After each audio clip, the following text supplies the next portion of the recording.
पहले अपन lecture number 1 का एक बार तुरंत फास्ट से फ्लैशबैक देख लेते हैं, फिर आगे बढ़ते हैं, क्योंकि लेक्चर नंबर 1 जो है अपना थोड़ा इंट्रोडक्टरी टाइप का ही था।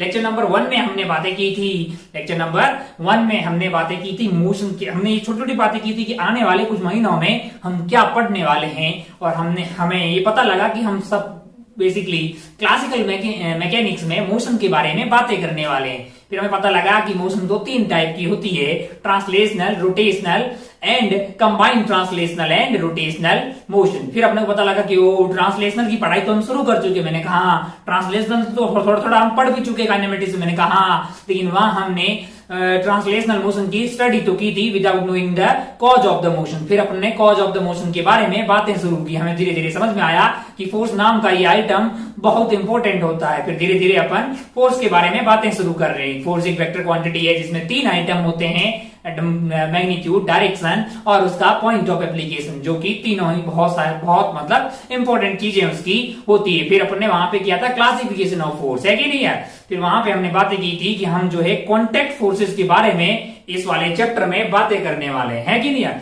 वहां पे कॉन्टेक्ट फोर्सेस में अगर बात करें तो हमने 3 फोर्सेस के बारे में वहां पे नाम लिखे थे, वो नाम थे नॉर्मल रिएक्शन, टेंशन और फ्रिक्शन। फ्रिक्शन से आप वाकिफ थे, थोड़ा थोड़ा नाम आपने कभी सुना होगा, लेकिन वहां पे नॉर्मल और टेंशन जो था वो आपके लिए पूरी तरह से नया आइटम था, है ना। वो आपने पहले कभी ऐसा सुना नहीं होगा कि टेंशन नाम का कोई फोर्स आ रहा हो या नॉर्मल रिएक्शन नाम का कोई फोर्स आ रहा हो। तो हमने बातें की थी, थोड़ा ठंड रखिएगा, अगले वाले लेक्चर में अपन बातें करते हैं। उसके बाद अपन आगे बढ़े और हमने बातें शुरू की न्यूटन साहब की, है कि नहीं यार। फिर अपन ने बातें की कि भाई साहब जो है न्यूटन साहब ने जो पहला लॉ दिया था, लॉ ऑफ इनर्शिया उसको नाम से जाना जाता है, कि अगर कोई बॉडी रेस्ट पे है या फिर वो यूनिफॉर्म रफ्तार से स्ट्रेट लाइन में मोशन कर रही है तो वो तब तक ऐसा करती रहेगी जब तक कि उस पर कोई अनबैलेंस्ड एक्सटर्नल नेट फोर्स ना लग जाए, है कि नहीं। बहुत ही आसान था फर्स्ट लॉ। सेकेंड लॉ में हमने ये बातें कर दी थी कि न्यूटन का सेकेंड लॉ था F = dp/dt, यानी कि rate of change of linear momentum is equal to the applied force and in the direction of the applied force. ठीक है, अच्छा भाई साहब, बहुत बढ़िया। न्यूटन साहब के 2 लॉज के बारे में हमने बातें की थी। अच्छा, उसका एक स्पेशल केस ये भी साबित किया था कि अगर बॉडी का मास कांस्टेंट हो तो F = ma आ जाता है ना। अब बॉडी का मास हम जहां पे बातें करते हैं वहां पे मतलब ब्लॉक को कुछ रफ्तार देंगे, उसको फेंक देंगे तो उसके मास में कोई खास परिवर्तन होने वाला नहीं है, क्योंकि उसको देने वाली रफ्तार जो है c के कंपेयर में बहुत कम होती है, तो उसका मास कांस्टेंट मान के चलते हैं। अगर मास कांस्टेंट रहेगा तो dm/dt का वो जो फैक्टर था वो 0 हो जाता है, और फिर अपने पास F = ma आ गया था। बहुत बढ़िया भाई साहब, बहुत ही शानदार। F net = मास इंटू एक्सेलरेशन। फिर एक लुल्लू कुल्लू किस्म के एग्जाम्पल हमने देखे थे। खैर, हम आगे बढ़ते हैं। हमें आगे बढ़ने से पहले, मतलब आगे बढ़े बहुत अच्छे से सवालों पर बढ़ने से पहले कुछ फोर्सेस के बारे में जान लेना चाहिए, क्योंकि हम चाहते हैं कि बहुत सारी जो थ्योरी वाला पार्ट है, जो फोर्सेस हैं, वो अगर जान लेंगे तो फिर सवालों में ज्यादा से ज्यादा तरह के मतलब जो सवाल सॉल्व कर पाएंगे। आगे बढ़ते हैं और कॉन्टेक्ट फोर्स के बारे में ये जो खेला है अपन शुरू करते हैं। हेडिंग डाल सकते हैं आप, बिल्कुल आप जो है समझते रहिए चीजों को, मजा आएगा आपको। पूरी मैकेनिक्स में इस बात की गारंटी दी जाती है। हेडिंग डाल दीजिए आप, कॉन्टेक्ट फोर्सेज, कॉन्टेक्ट फोर्सेज। और उसमें पहला टाइप का फोर्स है हमारे लिए नॉर्मल रिएक्शन। क्या है? Normal reaction. अच्छा, कैसा फोर्स है भाई साहब? नॉर्मल रिएक्शन या फिर नॉर्मल फोर्स के नाम से ये जाना जाता है। नाम बोलेंगे साहब, नाम से लग रहा है कोई लोकल टाइप का ही लग रहा है, नॉर्मल आइटम है। हाँ भाई साहब, ध्यान से देखिए कि क्या चीज है ये, जरा ध्यान से देखिए। उधर बढ़ने से पहले एक साधारण सी चीज का आप जवाब बताइए कि हमारे पास क्या है। हमारे पास एक ब्लॉक है और उसको हमने धरातल पे रख दिया या इस आइटम पे रख दिया। अच्छा भाई साहब, बहुत बढ़िया। क्या ये जो ब्लॉक है इसको धरती माता बुला रही है? मैंने कहा इसको धरती माता अट्रैक्ट कर रही है, इतना अपन जानते हैं कि इसका मास अगर m है तो नीचे इस पे mg लग रहा है, लेकिन ये नीचे जा नहीं रहा है, नीचे जा नहीं रहा है। कौन रोक रहा है? ये आइटम इसको रोक रहा है। जैसे हम जो है धरती माता पे खड़े हुए हैं, धरती माता हमको नीचे की तरफ बुला रही है, लेकिन हम जा नहीं पा रहे हैं। कोई तो है ना जो रोक रहा है। अच्छा अच्छा अच्छा अच्छा, मतलब वही वाला फोर्स है क्या ये? मैं कहा थोड़ा सोचिएगा। एक छोटी सी बात करते हैं अपन। जैसे ये हमारा हो गया, मान लीजिए कि ये हमारा सरफेस है, इसके ऊपर हमने एक ब्लॉक रख दिया है और ब्लॉक का मास मान लीजिए m है कि नहीं है? अगर इस पे ध्यान से देखें तो हमने नीचे mg बना दिया। mg क्या है? जो धरती माता इसको अट्रैक्ट कर रही है gm1m2/r², और वो g की वैल्यू जो है धरती माता के आसपास, हमने 9th में पढ़ी होगी कि g जो है मतलब जो ग्रेविटेशनल फील्ड होता है हमारे धरती के आसपास जो है वो उसको अपन छोटा g से लिखते हैं 9.81। सवालों में उसको 10 ले लेते हैं। इतना फोर्स जो है इस पे नीचे की तरफ लग रहा होगा, फिर तो इसको जो है अंदर की तरफ घुस जाना चाहिए था भाई। अगर अकेला यही फोर्स लग रहा होता फिर तो इसको चलना चाहिए था। अरे इस आइटम को चलना चाहिए था, ये रुका हुआ क्यों है? अरे ये यहाँ पे रेस्ट पे क्यों है भाई? रेस्ट पे अगर है तो इसका मतलब एक्सेलरेशन 0 है। अगर एक्सेलरेशन 0 है तो इसका मतलब नेट फोर्स क्या है? उस पे 0 है। अच्छा, तो इसको mg को काउंटर करने के लिए कोई तो फोर्स लग रहा होगा ना। अच्छा, फिर इसका मन था अंदर जाने को, इसको धरती माता को प्रेस किया कि नहीं नहीं नहीं मैं अंदर जाऊंगा। धरती माता ने बोला नहीं रे लाला, तुम ऊपर, हम तुम पे ऊपर एक फोर्स लगाएंगे। अगर आप ध्यान से देखो तो इस सरफेस ने एक फोर्स लगाया होगा इसके ऊपर। इस सरफेस ने, इसने क्या किया होगा? इसने धरती माता पे ऐसे फोर्स लगाया होगा, धक्का लगाया होगा। तो धरती माता ने भी इसके ऊपर एक धक्का लगाया है कि नहीं? और ये जो धक्का है इसी को प्यार से नॉर्मल फोर्स बोला जाता है। इसी को प्यार से क्या बोला जाता है? Normal force. अच्छा, मतलब ये वाले आइटम पे नीचे की तरफ mg लग रहा है, मैंने कहा हाँ। और ऊपर की तरफ भी कोई फोर्स लग रहा है, मैंने कहा हाँ। ये कौन लगा रहा है? मैंने कहा ये कॉन्टैक्ट सरफेस लगा रही है। इस पर्टिकुलर केस में ये रुका हुआ है तो नॉर्मल की वैल्यू क्या हो जाएगी? mg के बराबर। अच्छा, इसका नाम नॉर्मल फोर्स इसलिए बोलते हैं कि सरफेस के नॉर्मल लगा है। मैंने कहा अगर आप ध्यान से देखो तो ये जो सरफेस है, जो आपके टच हुई कॉन्टैक्ट सरफेस है, ये नॉर्मल रिएक्शन उस वाली सरफेस के परपेंडिकुलर डायरेक्शन में लगा, इसीलिए इसको प्यार से क्या बोलते हैं? नॉर्मल फोर्स बोला जाता है। अच्छा, बहुत बढ़िया, बहुत शानदार। तो क्या नॉर्मल हमेशा mg होता है? मैंने कहा ऐसा मास्टर ने नहीं बोला बे, ये तो रुका हुआ है, इसलिए ये दोनों फोर्स क्या होने चाहिए? बराबर होने चाहिए। अच्छा, बहुत बढ़िया। हमको कोई और एग्जांपल में समझाइए। मैंने कहा अगर आप ध्यान से देखिए, मान लीजिए कि कुछ ऐसा हुआ, क्या हुआ कि ये जो है एक ब्लॉक अपन ने रखा ए, और इसके ऊपर एक और ब्लॉक हमने रख दिया बी। क्या रख दिया है? बी। अच्छा, अगर आप ध्यान से देखें तो ए को धरती माता बुला रही है, बी को भी बुला रही है, लेकिन दोनों नीचे नहीं जा रहे हैं। अच्छा। अब अगर आप ध्यान से देखें तो आपको जो ए वाला पार्ट है, अच्छा ये नॉर्मल फोर्स कहां लग रहा है? मैंने कहा ये कॉन्टैक्ट सरफेस से लग रहा है। कहां लगता है? कॉन्टैक्ट सरफेस पे। इसमें देखो कितनी कॉन्टैक्ट सरफेस है, मैंने कहा एक ये रही और एक ये रही और एक ये रही। अच्छा, अगर मैं ए पे बात करूं तो नीचे इस पे क्या लग रहा होगा? नीचे इसका मास मान लीजिए ma है, तो mag धरती माता बुला रही होगी कि नहीं बुला रही होगी? ओहो, लेकिन अगर ये जमीन में नहीं जा रहा है, तो धरती माता भी तो इसके ऊपर एक फोर्स लगा रही है। मैंने कहा मान लीजिए कि उसको मैं बोल रहा हूं normal on A due to ground है, क्योंकि ये जमीन में नहीं जा रहा है तो ग्राउंड इसके ऊपर एक फोर्स लगा रहा होगा। ओ, अगर बी पे बात करें, बी पे भी धरती माता नीचे की तरफ बुला रही होगी यार, यानी कि जो ग्रेविटेशनल फोर्स ऑफ अट्रैक्शन है, मान लीजिए इसका मास mb है, mb इंटू जी नीचे की तरफ लग रहा होगा, लेकिन ये नीचे नहीं जा रहा।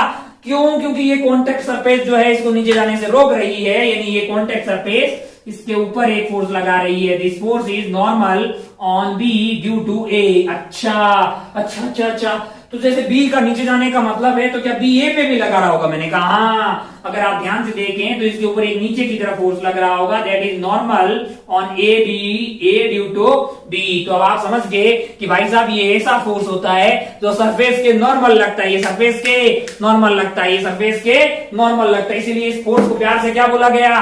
नॉर्मल फोर्स को बोला गया। अच्छा, कहां लगता है? मैंने कहा कॉन्टैक्ट सरफेस पे लगता है। कहां लगता है? कॉन्टैक्ट सरफेस की। अच्छा, यहाँ पे कॉन्टैक्ट सरफेस भी तो आपने नॉर्मल बना दिया इस पे। अच्छा, धरती पे नॉर्मल इधर लग रहा होगा। अच्छा, यहाँ दो थी तो आपने दो बनाया। तो क्या दो सरफेस अगर कॉन्टैक्ट में है तो पक्का नॉर्मल लगेगा। मान लीजिए कि मैंने दो बॉडी रख दी यहाँ पे ए, सोचिए जरा ध्यान से, ये ए और ये मैंने बना दी बी। ये क्या है? ए है और ये बी है। ये कॉन्टैक्ट सरफेस यहाँ पे है, तो इस ग्राउंड के द्वारा ए पे नॉर्मल किधर लगेगा? ऊपर, है ना? क्योंकि ये ए नीचे की तरफ जाने की कोशिश करेगा, लेकिन धरती माता उसको ऊपर धक्का देगी और वो कॉन्टैक्ट सरफेस के परपेंडिकुलर एक नॉर्मल लग गया। मान लीजिए मैंने उसको n1 बोल दिया, कुछ नाम दे दिया n1। यहाँ पे normal on A due to ground है। और बी पे अंदर जाने की कोशिश करेगा तो उस पे नॉर्मल लगेगा ऊपर की तरफ, normal on B due to ground है। अच्छा, ओहो, अच्छा भाई नीचे की तरफ इनका एमजी लग रहा होगा, कह रहा अपन नॉर्मल की बात कर रहे हैं। अच्छा, ये कॉन्टेक्ट सरफेस तो ये रही, टिक टिक टिक टिक टिक टिक, तो क्या इधर को कोई फोर्स नहीं लग रहा है? क्या इधर की तरफ कोई फोर्स नहीं लग रहा है? क्योंकि मास्टर ने तो ये बोला था कि भाई जहां कॉन्टेक्ट सरफेस होती है वहां फोर्स लगता है। मैंने कहा मास्टर ने ऐसा नहीं बोला है। यहां पर अगर आप ध्यान से देखें तो ये एम का एमजी का नीचे जाने का मन है, इनका नीचे जाने का मन है, लेकिन गति मात्रा उसको रोक रही है। इधर बी का ए के अंदर घुसने का मन है, लेकिन ये रोक रहा है। लेकिन ये वाली सरफेस पे बीच में कोई नॉर्मल होगा कि नहीं होगा? जवाब होगा कि नॉर्मल जीरो होगा, कोई नॉर्मल नहीं होगा। अगर आप ध्यान से देखें, मान लो कि हमारे पास दो यहाँ पे ब्लॉक है, पहला ब्लॉक और दूसरा ब्लॉक, ये एक ब्लॉक है कि नहीं यार? इसको इधर रखा, इसका मन था नीचे जाने का, लेकिन ये वाले आइटम ने इस पे ऊपर फोर्स लगाया होगा। दूसरा ब्लॉक मान लीजिए ये है, इनका मन भी नीचे जाने का है, तो ये आइटम जो इस पे ऊपर लगाएगा। दोनों को मैंने पास में रख दिया, जस्ट पास में रखा, दोनों को मैंने जस्ट पास में रख दिया। क्या इन दोनों के बीच में कोई नॉर्मल लग रहा होगा? बिल्कुल नहीं लग रहा होगा भाई। क्यों? क्योंकि ये वाले डब्बे को इधर जाने का कोई मन नहीं है और इनका इधर जाने का कोई मन नहीं है। लेकिन मैं मन बना लू, मान लो कि भाई मैं क्या करूं, इधर से धक्का दूं, मान लो ये भारी है साला, चलो भाई तुमको यहां रखते हैं। मान लो कि मैं इधर से धक्का दूं, मैंने इधर से धक्का दिया। अब आप देखिएगा जो ब्लू वाला ब्लॉक है वो आगे की तरफ मूव कर रहा है, ब्लू वाला ब्लॉक आगे की तरफ मूव कर रहा है। उसको कौन मूव करवा रहा है? जैसे मैंने यहां पे रख दिया, ये वाले आइटम को मैंने धक्का दिया, ये काले वाले ब्लॉक को मैंने धक्का दिया, तो ब्लू वाला ब्लॉक जो है वो मूव कर रहा है, टिक टिक टिक टिक टिक टिक टिक हॉरिजॉन्टली में। उसको कौन मूव कर रहा है? कौन धक्का दे रहा है हॉरिजॉन्टली? ये कॉन्टेक्ट सरफेस बीच वाली, ये वाली सरफेस पे ये वाली सरफेस धक्का दे रही है। जरा ध्यान से देखो, एक बार दोबारा देखें, टिक टिक टिक। ये जो ब्लू वाला आइटम है और ये जो ब्लैक वाला आइटम है, अपन ब्लैक वाले आइटम को धक्का दे रहे हैं, लेकिन ब्लू वाला आइटम भी उसके साथ लेफ्ट में जा रहा है, क्योंकि ब्लू वाले को कौन धक्का दे रहा है? इस ब्लैक वाले का नॉर्मल जो है वो ब्लू वाले पे धक्का दे रहा है। ब्लैक का नॉर्मल जो है वो ब्लू वाले को उधर धक्का दे रहा है, यानी ब्लैक से नॉर्मल कहां लग रहा है? ब्लू वाले पे। आप बोलेंगे क्या ब्लू वाला इसको धक्का दे रहा है? मैंने कहा क्या ब्लू वाला भी धक्का दे रहा है उधर की तरफ? मैंने कहा हाँ दे रहा है भाई साहब। हालांकि वो दोनों इक्वल भी है, अपन फिर धीरे धीरे उस पे आते हैं। अपने को ये समझ में आ गया कि अच्छा, अगर इनको ऐसे शांति से रखा होता, अगर इनको शांति से दोनों सरफेस को टच में रखते तब तो कोई माहौल नहीं था। कोई जरूरी नहीं है कि दो सरफेस टच में हो तो उनके बीच में नॉर्मल हो, ऐसा कोई जरूरी नहीं है। लेकिन अगर एक सरफेस दूसरे के अंदर घुसने का मन हो जाए, उसको जाने का ऐसा मन हो, तो दूसरा उसका अपोज करता है और ये उस पे नॉर्मल लगाता है, वो भी इस पे नॉर्मल लगाता है। नॉर्मल दोनों सरफेस की परपेंडिकुलर डायरेक्शन में लगता है, इसीलिए उसको प्यार से क्या बोलते हैं? नॉर्मल रिएक्शन बोलते हैं। अच्छा भाई साहब, अच्छा एक इन्होंने इस पे फोर्स लगा। अच्छा, मैं रिएक्शन क्यों बोल रहा हूं? थोड़ी देर बाद में हम न्यूटन साहब का थर्ड लॉ पढ़ेंगे, एक्शन रिएक्शन की बातें होंगी। जैसे आप ध्यान से देखें तो ये जो ब्लू वाला आइटम है, इस पे ब्लैक वाला इधर की तरफ नॉर्मल लगा रहा है, तो ब्लू वाला भी इस पे लगा रहा होगा। एक एक्शन होगी, एक रिएक्शन होगी। थोड़ी देर बाद में अपन उस पे आते हैं। लेकिन अभी तक हम ये समझ गए कि भाई साहब ये जो नॉर्मल होता है, ये नॉर्मल जो है कॉन्टेक्ट सरफेस पे लगता है। लेकिन अगर दो बॉडी कॉन्टेक्ट में हो हमेशा लगे, ऐसा कोई जरूरी नहीं है। जरूरी कब है?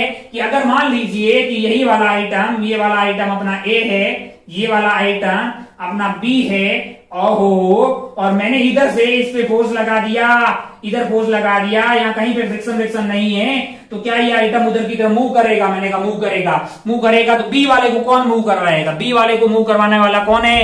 बी वाले को इसका नॉर्मल ही करवाएगा। अब क्या इनके बीच का normal not equal to zero होगा? मैंने कहा क्या पहले इक्वल टू जीरो था? मैंने कहा पहले यहाँ पे नॉर्मल जीरो था, लेकिन अब जीरो नहीं रहेगा। एक बात आपको समझ में आ गई कि यार नॉर्मल जो है वो कॉन्टेक्ट सरफेस पे लगता है। हमेशा लगे कॉन्टेक्ट सरफेस पे ऐसा जरूरी नहीं है, लेकिन जब लगता है वो कॉन्टेक्ट सरफेस के परपेंडिकुलर डायरेक्शन में लगता है। एक पे एक्शन होती है, एक पे रिएक्शन होती है। दो बातें आपको थोड़ी थोड़ी समझ में आई क्या?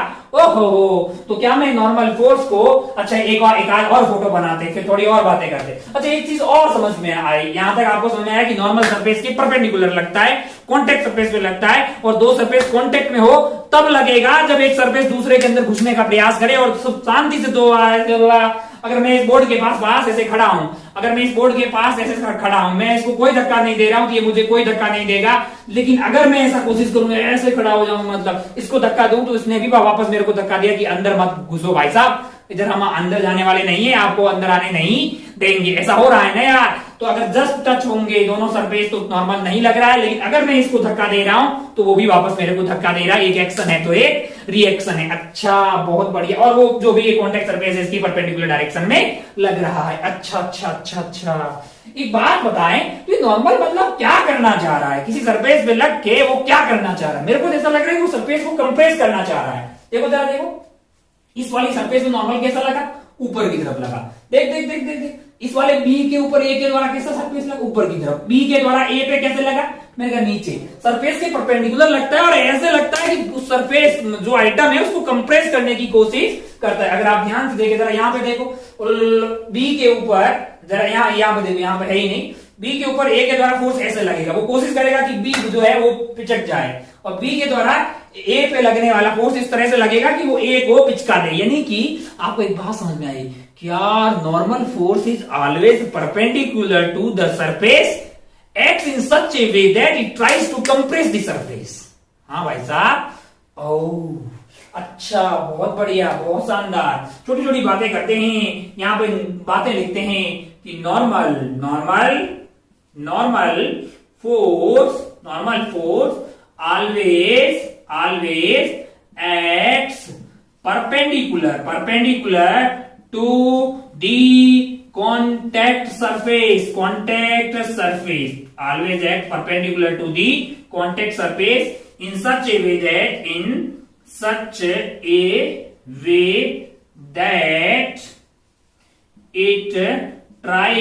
it tries to compress the surface। अच्छा, ओहो बहुत बढ़िया भाई साहब।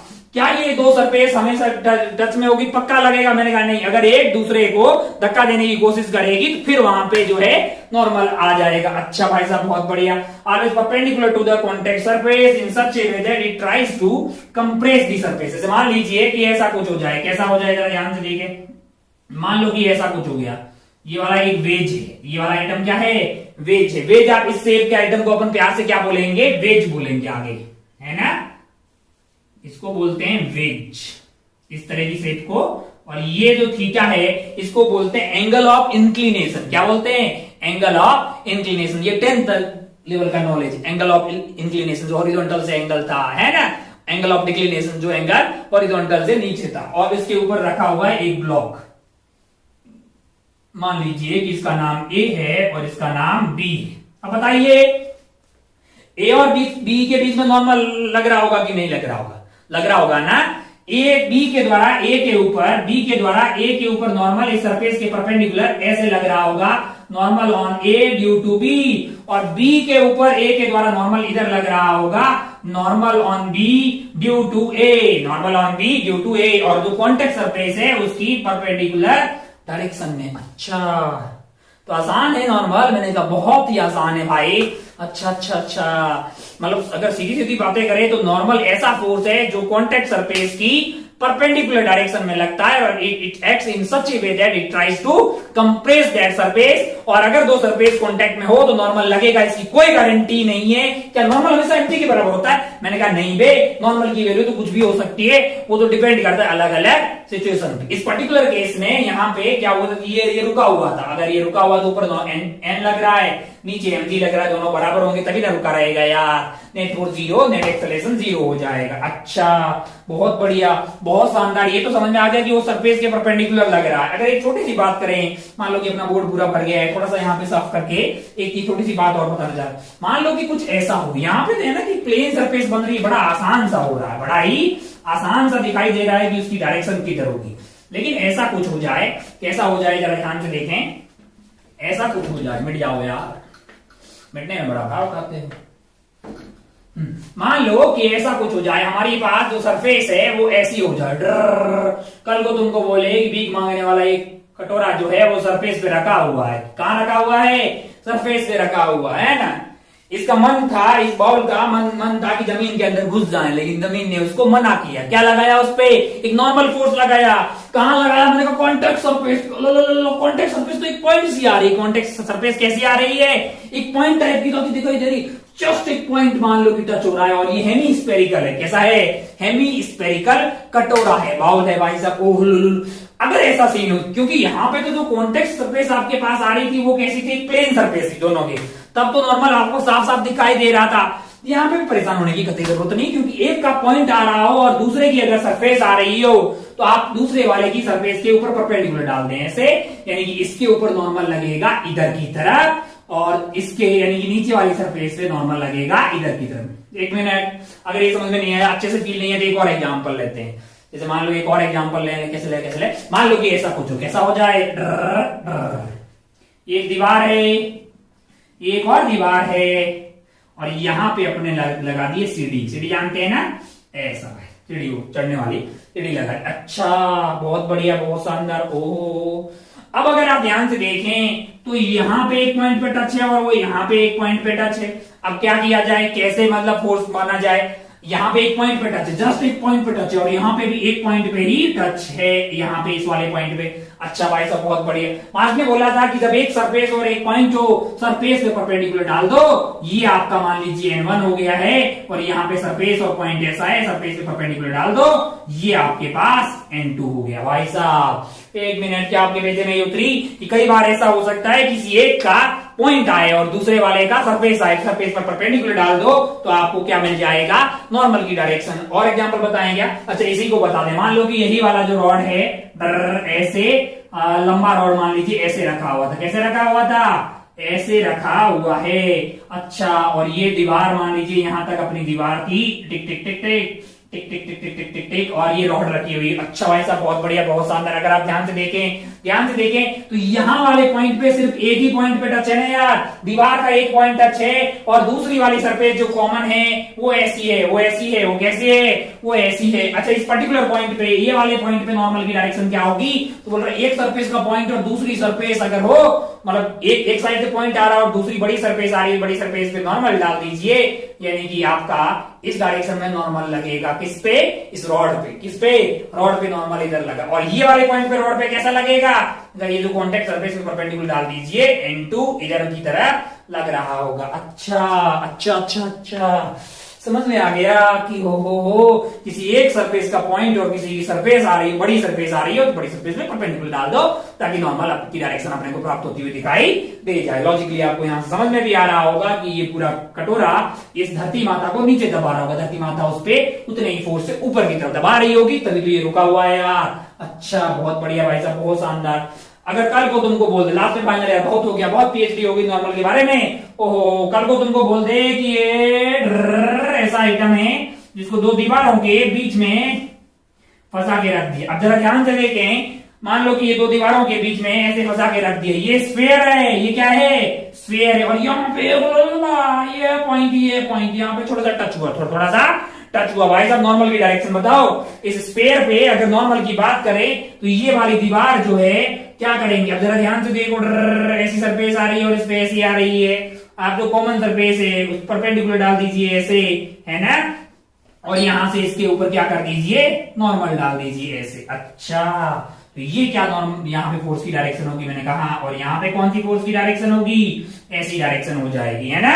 अच्छा भाई साहब, बहुत बढ़िया, बहुत। अगर सिमेट्री होगी दोनों सेंटर पे जाके कट करेंगे, मतलब ऐसे दोनों ही पास हो, सेंटर से पास होते हुए दिखाई देंगी। अच्छा अच्छा, तो हमको ये समझ में आ गया कि भाई साहब जो नॉर्मल फोर्स है उसका नाम नॉर्मल इसलिए है क्योंकि वो कॉन्टेक्ट सरफेस की परपेंडिकुलर डायरेक्शन में लगता है, यानी अरे आगे नहीं यार, अरे कॉन्टेक्ट सरफेस पे टेंजेंट डाल दोगे, टेंजेंट की परपेंडिकुलर लाइन खींच दो, वही तो नॉर्मल होती है यार। टेंजेंट नॉर्मल पता तो है ना यार। अच्छा, नॉर्मल एक को कॉन्टेक्ट फोर्स क्यों बोलते हैं? क्योंकि ये कॉन्टेक्ट सरफेस पे लगता है। क्या दो सरफेस कॉन्टेक्ट में हमेशा लगेगा? मैंने कहा नहीं, लेकिन अगर एक सरफेस दूसरे के अंदर घुसने की कोशिश करेगी तो बिल्कुल लगेगा। इस तरह से लगेगा कि it will be perpendicular to that contact surface and it tries to compress the surface. That's all. Normal force always acts perpendicular to the contact surface in such a way that it tries to compress the surface. कौन सा वाला surface? Contact surface. इसको भी compress करेगा और इसको भी compress करने की कोशिश करेगा। आगे बढ़ते हैं। ये हो गया अपने पास नॉर्मल रिएक्शन। दूसरे फोर्स की बात करते हैं। नॉर्मल रिएक्शन हमने पढ़ा, एक कांटेक्ट फोर्स। दूसरा कांटेक्ट फोर्स कौन सा था? दूसरा कांटेक्ट फोर्स अगर याद करें अपन तो उसका नाम था, जैसे हमने कांटेक्ट फोर्स में 3 नाम पढ़े थे। सेकंड वाला है टेंशन, थर्ड वाला है फ्रिक्शन। तो फ्रिक्शन अभी यहाँ एनएलएम में नहीं पढ़ेंगे, उसको एक सेपरेट चैप्टर में पढ़ेंगे, है ना। एनएलएम में अपन बात करते हैं, अपन बातें करेंगे नॉर्मल रिएक्शन की और टेंशन की। सेकंड हेडिंग डाल दी, मतलब सेकंड जो है फोर्स के बारे में बातें कर लेते हैं। फिर खूब सवाल करेंगे, इमोशनल ना हो, इतने सवाल करेंगे तेरा दिल भर जाएगा। मतलब हर वैरायटी का सवाल सोल्व करेंगे और फिर तेरे को आज के लेक्चर के बाद में खूब सारा होमवर्क मिलने लग जाएगा। तेरा दिल जो है एकदम गार्डन गार्डन हो जाएगा। चलिए भाई साहब, बहुत बढ़िया। सेकंड वाला हेडिंग डाल दीजिए, सेकंड, और नाम होगा उसका टेंशन फोर्स। क्या, कौन सा वाला force? Tension force. Tension force. चलिए बोर्ड उड़ा लेते हैं, पहले पूरा साफ कर देते हैं इसको।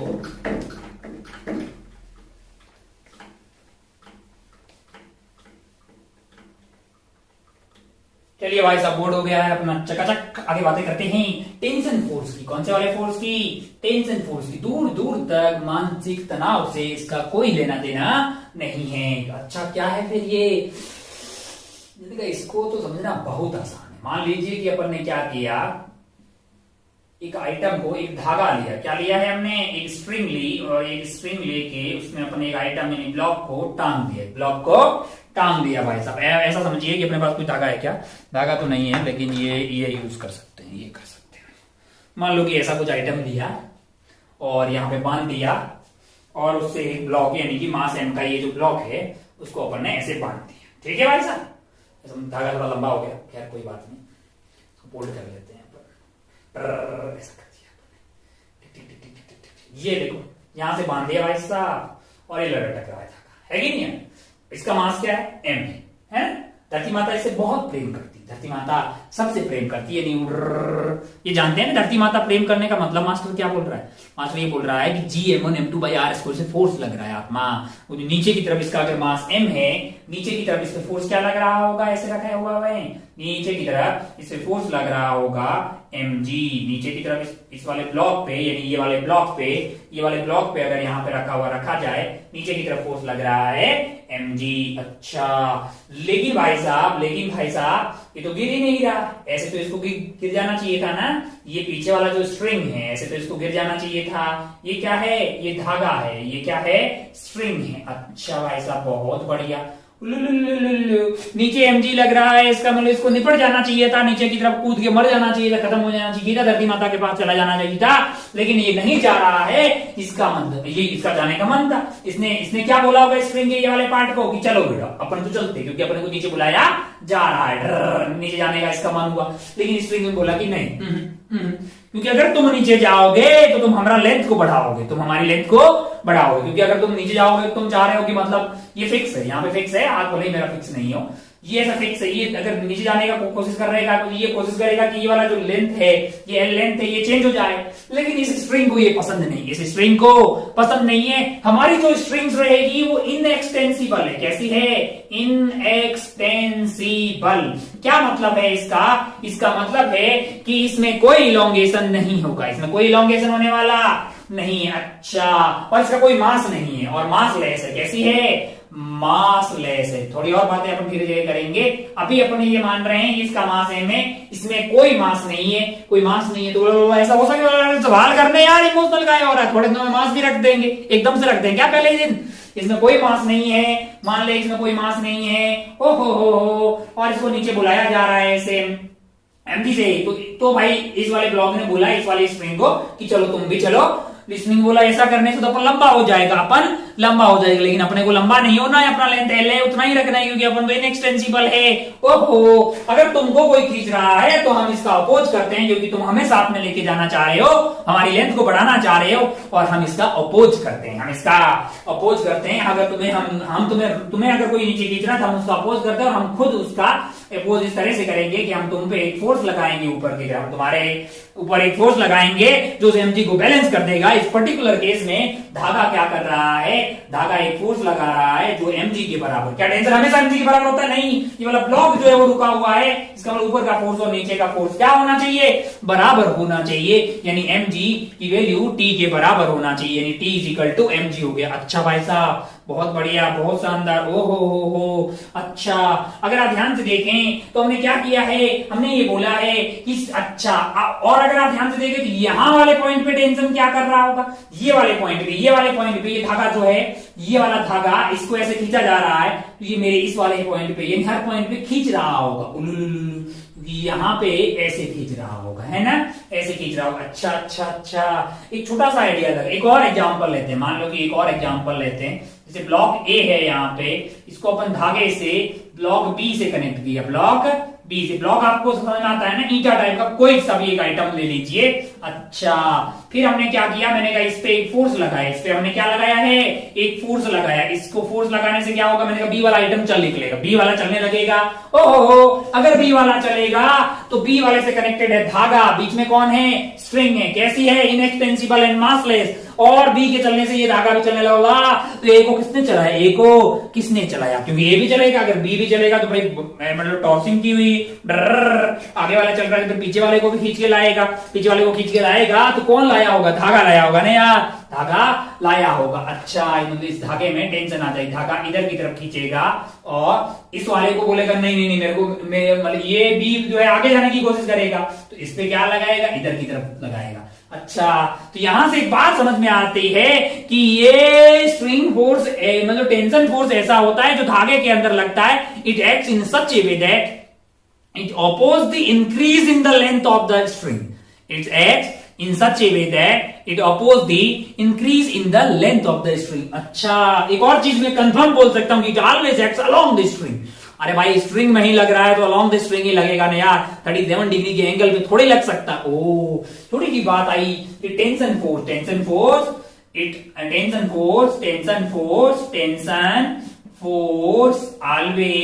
tension force always acts along the string, acts along the string, and it opposes in the increase, it opposes the increase of length, अच्छा, यहाँ पे tries to decrease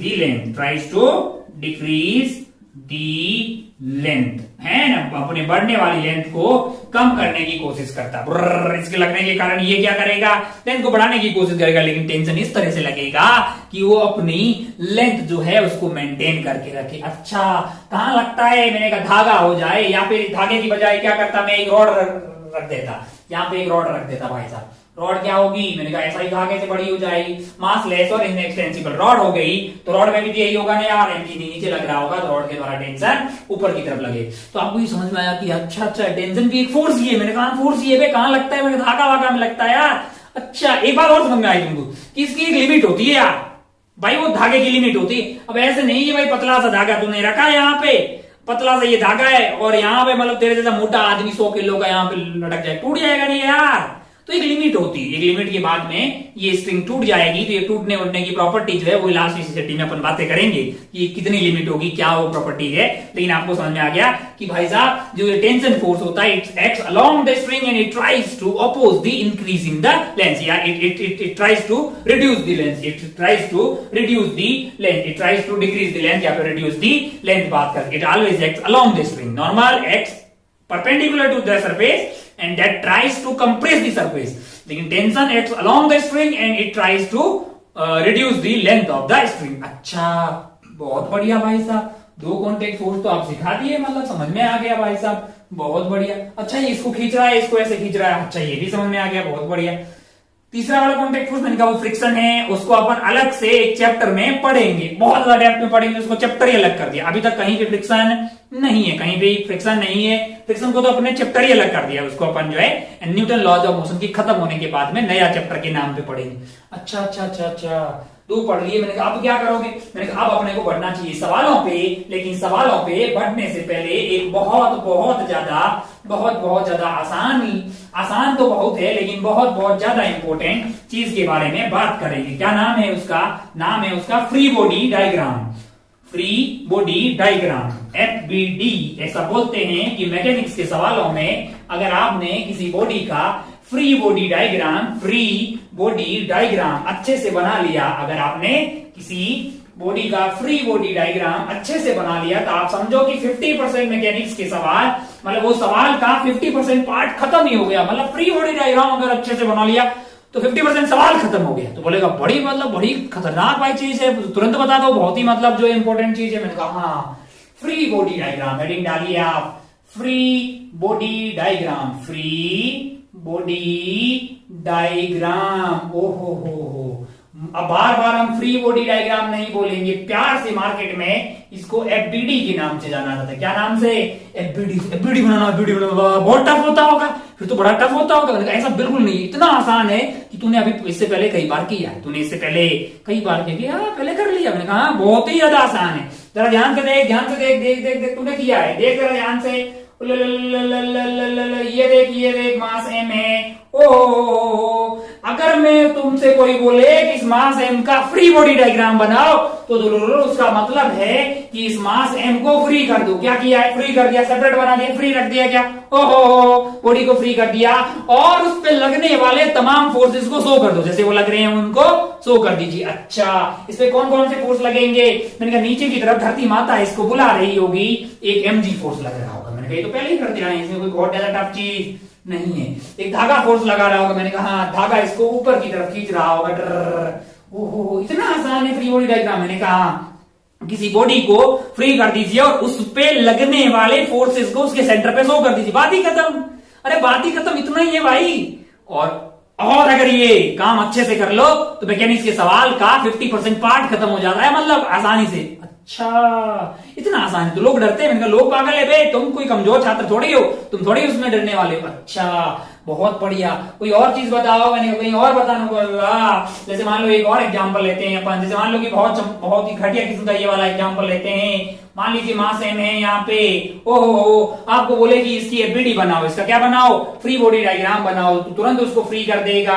ओहो, अब फ्री बॉडी डायग्राम में हम फोर्सेस कौन से वाले लेते हैं? जो इसके द्वारा लग रहे हो या जो इस पे लग रहे हो? इस पे जो लग रहे हैं, forces acting on that particular body, उसी को कंसिडर करना। अच्छा, इस पे क्या क्या लग रहा है? मैंने कहा नीचे mg लग रहा है, सेंटर पे शो कर दिया, ऊपर इस पे धरती माता नॉर्मल लगा रही होगी, normal on this block due to ground, है ना, normal on block due to ground. अच्छा, यही हो गया फ्री बॉडी डायग्राम। मैंने कहा इतना आसान है, मतलब बहुत ज्यादा, मतलब बहुत ही ज्यादा आसान है, उसमें कोई बहुत ज्यादा परेशान होने की कतई जरूरत नहीं है। अच्छा, ये इसका फ्री बॉडी डायग्राम हो गया, ये इसका फ्री बॉडी डायग्राम हो गया। ओहो, मान लीजिए कि अपन ऐसा कुछ ले लें, कैसा ले लें कि ये एक ब्लॉक है और यहाँ पे एक और ब्लॉक ले लिया अपन ने, ये वाला। अच्छा, इसको मैंने A बोल दिया, इसको मैंने B बोल दिया। मान लीजिए इसका मास ma है, इसका मास क्या है? mb है। इसको कहाँ रखा हुआ है? धरातल पे रख दिया। कहाँ रख दिया? धरातल पे रख दिया। टफ कर देते हैं। मान लो कि हमने इधर से एक फोर्स लगा दिया। क्या लगा दिया है? फोर्स लगा दिया। अब यहाँ फ्रिक्शन कहीं पे नहीं है, सारी सरफेस कैसी है? स्मूथ। सरफेस कैसी है? स्मूथ, एकदम मक्खन सरफेस है ना, चकाचक है, इसमें कोई फ्रिक्शन नहीं है, मस्त एकदम फोर्स लगाओगे कट लेगा उधर की तरफ, कोई अपोज करने वाला नहीं है। अच्छा, कोई बोले तुम्हें कि A का FBD बनाओ, क्या बनाओ? A का FBD बनाओ, बोलो खुद बनाओ। Free body diagram of A। Master ने बोला था कि पहले जिसका फ्री बॉडी डायग्राम बनाना है उसको फ्री कर दो भाई साहब। ये फ्री कर दिया हमने। ओह, इसका सेंटर कहाँ है? मैंने कहा ये रहा। नीचे इस पे धरती माता खींच रही होगी। मैंने कहा ma इंटू जी, मास और इंटू जी कर दिया, ये mg फोर्स हो गया उसका। अच्छा, मैंने कहा एक तो साफ साफ दिखाई दे रहा है ये वाला फोर्स, इस पे ऊपर लग रहा होगा, है ना, F लग रहा है। मैंने कोई और फोर्स है क्या? कोई और फोर्स है? कोई और फोर्स है? ओ है। क्यों? क्योंकि ये कॉन्टेक्ट सरफेस है और ये यहाँ पे कॉन्टेक्ट सरफेस है। इन दोनों कॉन्टेक्ट सरफेस को दोनों नॉर्मल लग रहे होंगे। यहाँ पे क्या लग रहे होंगे? नॉर्मल। अच्छा, ये वाली कॉन्टेक्ट सरफेस पे नॉर्मल ऊपर की तरफ लगेगा इस पे। Oh this is normal on A due to ground. Normal on A due to ground. तेरे भेजे में तो उतरा क्या? अच्छा, ओहो, क्या बी के द्वारा भी इसमें लग रहा होगा ए पे? मैंने कहा ए ने बी को धक्का दिया होगा तो बी ने वापस बोला होगा नहीं बे हट, तुम्हारे पे उतना है ना। अच्छा, तो ये नॉर्मल सरफेस पे इस पे इधर लग रहा होगा, ये नॉर्मल सरफेस पे ऊपर लग रहा होगा, तो इधर की तरफ मैंने सेंटर पे फोर्स बता दिया। Normal on A due to B. ये भेजे में उतरना ज्यादा जरूरी है। ये देखो, ये फ्री बॉडी डायग्राम बन गया इसका ए का। ओहो, अब जरा देख जरा, ये एफ और एनएबी अगर बराबर हुए, एफ और एनएबी अगर बराबर हुए तो ये रुका रहेगा, और अगर एफ बड़ा हुआ एनएबी से तो उधर की तरफ कट लेगा, एनएबी बड़ा हुआ एफ से इधर की तरफ कट लेगा। ये दोनों बराबर हुए तो फिर ये यहीं रहेगा, ये बड़ा हुआ तो ऊपर उड़ जाएगा, ये बड़ा हुआ तो ये नीचे चला जाएगा, है कि नहीं यार? अच्छा, अगर आपको कोई बोल दे कि आप बनाइए F B D of B का एफ बी डी बनाइए, बी का एफ बी डी बनाइए भाई साहब। ओ बी को फ्री कर दीजिए, ये रहा बी को फ्री किया हुआ, बी को फ्री कर दिया हमने। नीचे इस पे क्या लग रहा है? तुरंत बोल देगा कि एम बी इंटू जी, धरती माता खींच रही है। अच्छा, और ए वाली सरफेस इन इस कॉन्टेक्ट सरफेस पे ए ने बी पे किधर लगाया होगा? हम याद रहे फ्री बॉडी डायग्राम में किसी पर्टिकुलर बॉडी पे लगने वाले forces acting on that body, not by that body, है ना, ऑन दैट बॉडी। इस पे किसने लगाया होगा? इधर की तरफ लगाया होगा। Normal on B due to A. अच्छा, ओहो, और नीचे से धरती माता ने इसके ऊपर क्या लगाया होगा? धरती माता ने इस पे लगाया होगा normal on B due to ground. तू बोला ये एफ का नहीं लिख रहा है यहाँ पे, ये एफ लग रहा है क्या इस पे? क्या ये एफ बी पे लग रहा है? सोच, क्या ये फोर्स एफ बी पे लग रहा है? अबे नहीं लग रहा यार, कोई टच ही नहीं है। एफ तो ए पे लग रहा है। हाँ, उसकी वजह से इनके बीच में नॉर्मल आया है। अगर ये एफ नहीं होता तो बीच का नॉर्मल जीरो होता। ऐसा नहीं है कि चप्पक लाल की तरह यहाँ पे एफ बना दिया। अरे बी पे एफ थोड़ी लग रहा है यार, एफ तो ए पे लग रहा है। हाँ, सोच ले, मतलब कुछ लोग घोटाला करते हैं, ये एफ यहाँ लगा देंगे। अबे ये इस एफ की वजह से बोला ये एफ है इसीलिए तो ये चल रहा है। कॉन्टेक्ट ही नहीं है यार, एफ तो इतना दूर लग रहा है। ये चले, अगर उधर चलेगा, मान लो चलेगा ही सही क्योंकि फ्रिक्शन नहीं है, तो मतलब स्मूथ सरफेस है, ये फोर्स लगेगी, दोनों एकदम साथ में चलेंगे। बी को कौन चला रहा है? ये नहीं। अगर आसान सही भाषा में बोलेंगे तो बी को ये एफ नहीं चला रहा, बी को normal on B due to A चला रहा है। हाँ, वो आई इसलिए क्योंकि ये एफ है। अरे यार, तेरे भेजे में उतरा होगा ना? पक्का भाई साहब।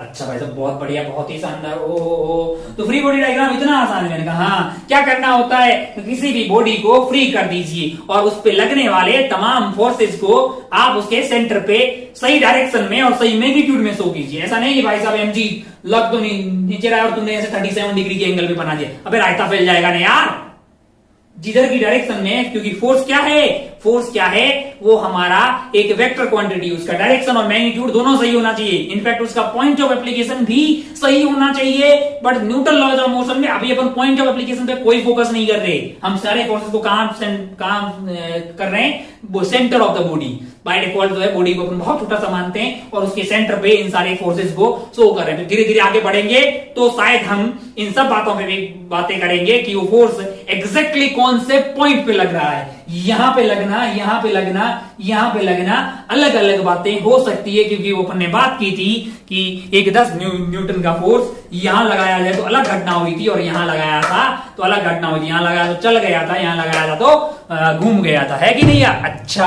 बहुत बढ़िया भाई साहब, बहुत ही शानदार। ओहो, तो हम सीख चुके हैं फ्री बॉडी डायग्राम को बनाना। हम क्या सीख चुके हैं? फ्री बॉडी डायग्राम को बनाना। मतलब हर सवाल में बनाना है, हर सवाल में फ्री बॉडी डायग्राम बनाना है। और तुमने अगर फ्री बॉडी डायग्राम सही से बना दिया तो समझ की 50% सवाल तुमसे हो गया। अच्छा, बहुत बढ़िया भाई साहब, एक बार इसको साफ करते हैं दोनों हाथों से, ताकि अपन सवालों का सिलसिला शुरू कर पाए। एकदम जो दिल थाम के बैठिएगा और अच्छे से उनको समझते रहिएगा सवालों को, ताकि आपको चीजें अपने से होने लगे सारी।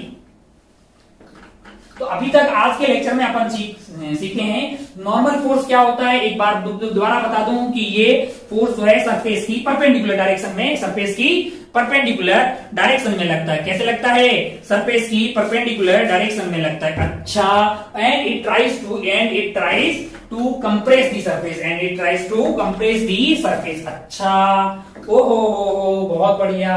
अच्छा, उसके बाद हमने बातें की थी किसकी, टेंशन की। टेंशन कैसे लगता है, मैंने कहा अलोंग द धागा लगता है। कैसे लगता है, मैंने कहा इट अपोज दी या it tries to reduce the length of string, है ना। अच्छा, फिर क्या पढ़े, मैंने कहा फिर पढ़े फ्री बॉडी डायग्राम, है ना। ओहो, आइए अपन मिलके सवालों का सिलसिला शुरू करते हैं। अब जरा ध्यान से देख देख देख देख देख देख चंपक लाल देख। हाँ, एग्जाम्पल नंबर 1। हमने कैमरा है कुछ बोलता ही नहीं, कैमरा है कि कुछ बोलता ही नहीं, लेकिन इस कैमरे की खामोशी में आपका यस मान ले रहा हूं मैं, है ना। अच्छा, बहुत बढ़िया भाई साहब, बहुत शानदार। दीजिए सवाल, ये रहा सवाल नंबर 1। ये देखो, एक फ्रिक्शनलेस यानी स्मूथ ग्राउंड पे एक 2 किलो का आइटम रखा हुआ है, 2 किलो का ब्लॉक रखा हुआ है। इधर की तरफ मैंने 10 न्यूटन का फोर्स लगाया, 10 न्यूटन का फोर्स लगाया, ये उधर की तरफ कट लेगा, इधर की तरफ एक्सेलरेशन आई ए। तुमसे पूछा ए बताओ, तूने पलक झपकते ही बता दिया कि साहब इसमें क्या है, मतलब इसमें कुछ नहीं है ना, F इक्वल टू ma हमेशा लगेगा यहाँ पे। मैंने कहा हाँ, F इक्वल टू ma लगेगा। क्यों, क्योंकि हमारा जो ब्लॉक है उसके मास में कोई परिवर्तन होने वाला नहीं है। तो क्या न्यूटन साहब के सेकंड लॉ को इस फॉर्म में भी लिखा जा सकता है। मैंने कहा F इक्वल टू ma। तुम्हें क्या चाहिए, a चाहिए, तो F डिवाइडेड बाई m हो जाएगा। F तेरे पास है 10, m है 2, आंसर आएगा 5 मीटर पर सेकेंड स्क्वायर और डायरेक्शन रहेगी इधर की तरफ। भाई साहब टफ सवाल, शुरुआत देख कितने घोंचू किस्म के सवाल से हुई, देख जरा देख। दूसरा एग्जाम्पल देख, जरा यहां देख। ये अच्छा, इसमें पूछता कि नॉर्मल बताओ बे, ग्राउंड के द्वारा इस पे कितना नॉर्मल लग रहा है, पता, नॉर्मल बताओ। तो इसका फ्री बॉडी डायग्राम बना ले। तो बोले 2 किलो, नीचे लग रहा होगा 20 mg, 2 इंटू 10 हो गया 20। ऊपर क्या लग रहा होगा, मैंने कहा नॉर्मल लगा रहा होगा कौन, ग्राउंड। इधर क्या लग रहा है, मैंने कहा इधर लग रहा है 10, है ना। अब ये क्या जमीन के अंदर जा रहा है, क्या ऊपर कूद रहा है, नहीं, तो ये सारे दोनों बराबर नहीं होना चाहिए ना। तो नॉर्मल की वैल्यू क्या आ गई, 20 न्यूटन आ गई ना। बहुत बढ़िया, बहुत ही शानदार। अब क्या कर रहे हैं अपन, इसी ब्लॉक को इसी में टाइम पास करते हैं। अपने अपने को नया सवाल बनाना है, तो ये कर दिया 2 kg। ओहो, 10 न्यूटन का ये फोर्स जो है, 10 न्यूटन का ये वाला फोर्स मैंने इस बार 37 डिग्री के एंगल पे लगा दिया। कितने एंगल पे, 37 डिग्री पे। वाह, ऐसे लगाया भाई साहब, इस बार ब्लॉक को रखा ऐसे और ऐसे 37 डिग्री। 1 मिनट, 37 डिग्री 53 डिग्री से वाकिफ होगा तो ट्रिग्नोमेट्री में। अरे ये सब पता होना चाहिए गणित की वजह से। एक बार बताता हूं मैं तेरे को, दोबारा कभी नहीं होगा। 37 53 डिग्री, एक बार कान खोल के देख ले। अपने फेवरेट है 37 डिग्री 53 डिग्री, क्योंकि मैकेनिक्स के सवालों में इनका बहुत बड़ा, मतलब सवालों में ये डेटा इस तरह से दिया 37 डिग्री 53 डिग्री। तो बोले 30 60 क्यों नहीं दिया, ज्यादा ध्यान से देखें। ये ट्राइंगल देख ले एक बार, 3 4 5, ये होता है 37 डिग्री, ये होता है 90 और ये होता है 53 डिग्री। कान खोल के देख ले, याद कर ले वैल्यू। हालांकि ये ट्रिग्नोमेट्री में, मतलब यार ये तो बेसिक बात है यार, ये तो की होगी, लेकिन मैं फिर भी बता दे रहा हूं। कोई चंपक लाल सोया हुआ अभी जगह हो, जब जागो तभी सवेरा है। 37 डिग्री साइन 37 डिग्री की वैल्यू हो जाएगी 3/5।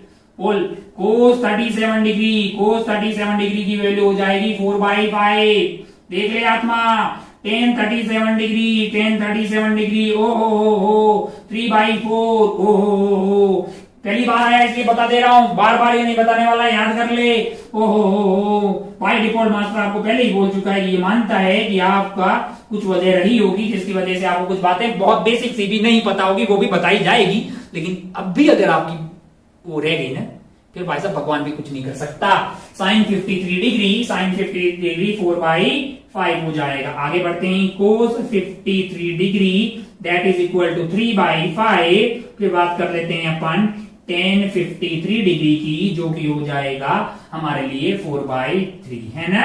1053 डिग्री यानी कि 4/3। अच्छा ये वैल्यू आत्मसात कर ले, इसको आत्मा में बैठा ले। अच्छा भाई साहब बहुत बढ़िया। ओहो क्या पूछा कि मुझे ऐसा लग रहा है कि ब्लॉक इधर की तरफ जाएगा, इसकी एक्सेलरेशन क्या होगी, इसकी एक्सेलरेशन क्या होगी, ये सवाल में पूछा गया है। मास्टर ने बोला था कि मैकेनिक्स का सवाल आए तो फ्री बॉडी डायग्राम बना लो, मतलब क्या बना लो, फ्री बॉडी डायग्राम। बॉडी को फ्री किया, मैंने कहा ये किया फ्री भाई साहब, ये लो और ये 2 kg।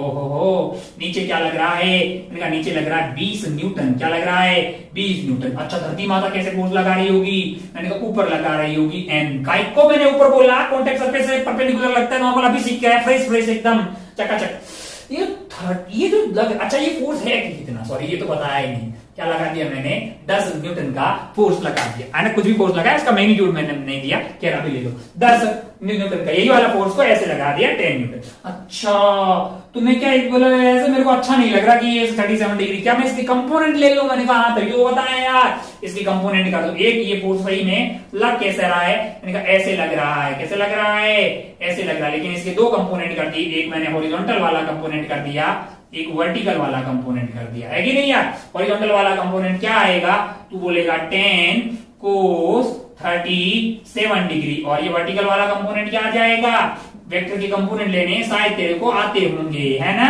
उनका पहले सीखना जरूरी था, वरना अपना फिजिक्स फैल जाएगा, क्योंकि अपना मैथमेटिक्स फैला होगा, इसलिए बेसिक मैथमेटिक्स आना जरूरी है। अच्छा 10 cos 37 डिग्री, देख ले कोई बहुत टफ चीज नहीं है यार, ये एंगल 37 डिग्री है, 10 cos 37 डिग्री, चलो यहाँ से देखें 10 cos 37 डिग्री 4/5 होता है, ला ये आ गया 8 न्यूटन, ये क्या आ गया है 8 न्यूटन, ये आ जाएगा 10 इंटू 3/5 यानी कि 6 न्यूटन। अब अगर आप ढंग से इस एपीडी को दोबारा बनाएं, कैसा बनाएं, दोबारा बनाएं, तो आप बोल देंगे कि नीचे की तरफ 20 लग रहा है, ऊपर की तरफ n लग रहा है, इधर की तरफ और अच्छा और नीचे की तरफ ये 6 लग रहा है इसका कंपोनेंट, और इधर की तरफ क्या लग रहा है 8 लग रहा है। अरे हाँ कि नहीं यार, इस 10 को अपन ने तोड़ दिया, इस कौन से वाले, इस 10 को तोड़ दिया, ये वाला कंपोनेंट 8 आया और ये वाला कंपोनेंट 6 आया। अच्छा अब अगर हॉरिजॉन्टल में बात करें तो 8 न्यूटन अकेला फोर्स है। अच्छा हॉरिजॉन्टल की बात करें तो फोर्स हो गया मास इंटू एक्सेलरेशन,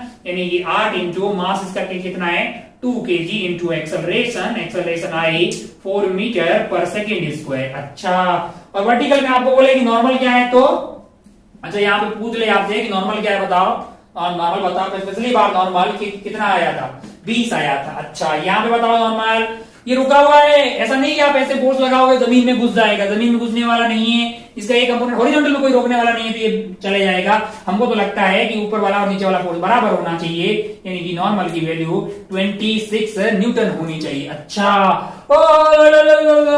यहाँ तो नॉर्मल mg के बराबर था, यहाँ mg ज्यादा आ गया, मैंने कहा मास्टर ने ये थोड़ी बोला था कि नॉर्मल mg होता है बे, नॉर्मल एडजस्ट हो गया है, जरूरत के हिसाब से एडजस्ट हो जाएगा, घुसने नहीं देगा। नॉर्मल mg के बराबर हो ऐसा कोई जरूरी नहीं है, क्या mg ज्यादा भी हो सकता है, क्या कम भी हो सकता है, मैं बातें करेंगे धीरे धीरे, कम भी आ जाएगा, कभी कभी ज्यादा भी आ जाएगा। अच्छा बहुत बढ़िया भाई साहब, बहुत ही बढ़िया। ओहो हो ये बहुत अच्छा लगा हमने को, फ्री बॉडी डायग्राम बना दो, लाइफ बहुत ही ज्यादा इजी हो जाती है। इसका एक्सेलरेशन है a इधर की तरफ और एक्सेलरेशन आ गया, हमने लिख दिया फोर्स इक्वल टू, अच्छा इधर का फोर्स बैलेंस हो गया, नेट फोर्स वर्टिकल में 0 हो गया, हॉरिजॉन्टल में नेट फोर्स था 8, कंपोनेंट लिए हमने 10 के, 10 लग रहा था 37 डिग्री पे, यानी 10 cos 37 डिग्री 10 इंटू 4/5 जो कि आ गया है आपके पास 8, और ये वाला आ गया 6, 20 प्लस 6 हो गया 26, और ये 8 था, 8 is equal to mass into acceleration. तो 4 उत्तर आ गया भाई साहब, बहुत बढ़िया, बहुत ही शानदार। अच्छा ओहो हो मान लो कि हम थोड़ा सा इस वाले माहौल को और अच्छा करते हैं। ओहो हो अपने क्या है, अपने मतलब कुछ नहीं करना है, अपने को एक आध फोर्स और ऐड कर देना है ना। अच्छा बहुत बढ़िया भाई साहब, यही वाला ब्लॉक है, कौन सा वाला ब्लॉक, यही वाला ब्लॉक है। ओहो हो ये वाला जो ब्लॉक है वो यहाँ पे रखा हुआ है, मास इसका मान लीजिए कितना है, अरे 2 kg है भाई। ओहो इधर से एक फोर्स लग रहा है, इधर से एक फोर्स लग रहा है, मान लो कि कितना है 10 है, अगर 10 है ना तो 10 का तो कुछ अलग करना है, तो बोले तो मेरी आत्मा की शांति के लिए मान लो मैंने 50 कर दिया है। ये वाला एंगल अलग करेंगे, नहीं अलग करने की जरूरत नहीं, 37 ही ले लेते हैं। वो तो बोलेगा सेम सवाल हो गया, मैंने कहा हाँ बिल्कुल वैल्यू चेंज हुई है, तेरे को लग रहा होगा कर लेंगे तुरंत, ओहो कर लेगा तू। एक और फोर्स लगा दे, मान लो कि एक फोर्स ऐसे लगा दिया, कैसे लगा दिया है, ऐसे लगा दिया है, ओहो कितना लगा देते हैं इस बार, मान लीजिए कि ये 20 न्यूटन है, ओहो और ये वाला एंगल मान लीजिए है 53 डिग्री। तुमसे क्या बोला, तुमसे दो सवाल पूछे, find acceleration of 2 kg, find acceleration of 2 kg part 1, and second में पूछा है normal force between 2 kg and ground, 2 kg and ground, 2 kg और ग्राउंड के बीच में कितना नॉर्मल फोर्स लग रहा है, ये आपसे पूछा है। Normal force between 2 kg and ground. घोड़े की रफ्तार से वीडियो को पॉज कर, पहले पॉज कर, फिर तुरंत सोल्व कर उसको। वीडियो को पॉज मार, यहीं पे टिक टिक ऐसे रोक दे और रफ कॉपी उठा सॉल्व कर। फिर में अगर तेरे कॉन्फिडेंस नहीं है रफ में सॉल्व कर।